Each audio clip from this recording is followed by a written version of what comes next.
البقاء والدوام لله وألف رحمة ونور عليك يا حبيبي. ألف رحمة ونور عليك يا إبراهيم يا شيكا. آه، أنا هفتقدك. أنت إنسان محترم، إنسان ما شفناش منه أي شر أي غلط.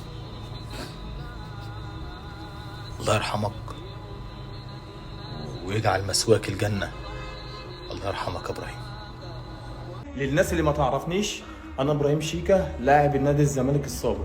جماعه انا عايز كل اخ واول مره اطلب الطلب ده، ان الفيديو ده تشيره وتعمل كومنتات واللايكات على قد ما تقدر، وتشيره على قد ما تقدر. بص يا جماعه، انا تعبان بقالي سنه، من 3 شهور بالظبط اتوعدت من الكابتن حسين لبيب وكابتن احمد سليمان ان هم واقفين جنبي ومكفلين بعلاجي، وده اتوعدت بيه وطلعت اتكلمت بيه، واتقفل لي بيبان من رجالات اعمال قد كده بسبب الجملتين دولت. ورحت قعدت معاهم في النادي في المكتب وقالوا لي اي حاجه هتحتاجها واي حاجه هتقف عليها احنا متكفلين بيها. خدت الكلام ونفسيتي ارتاحت وزي الفل.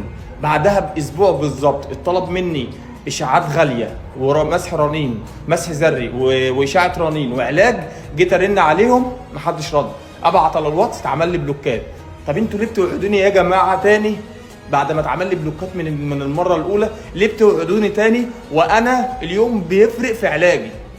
مريض السرطان اليوم واحد بيفرق في علاجه. ليه بتوعدوني وتقولوا لي احنا جنبك واحنا مش جنبك، وبتجيبوني النادي وتقعدوا معايا وفي الاخر توعدوني وتطلعوا ناس مش على قد كلمتكم؟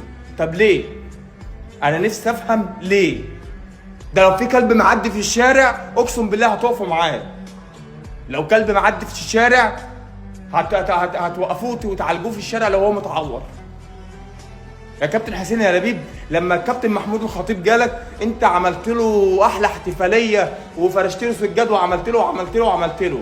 واحد مريض زيي اليوم بيفرق معاه كابتن حسين، ما عبرتنيش بعدها.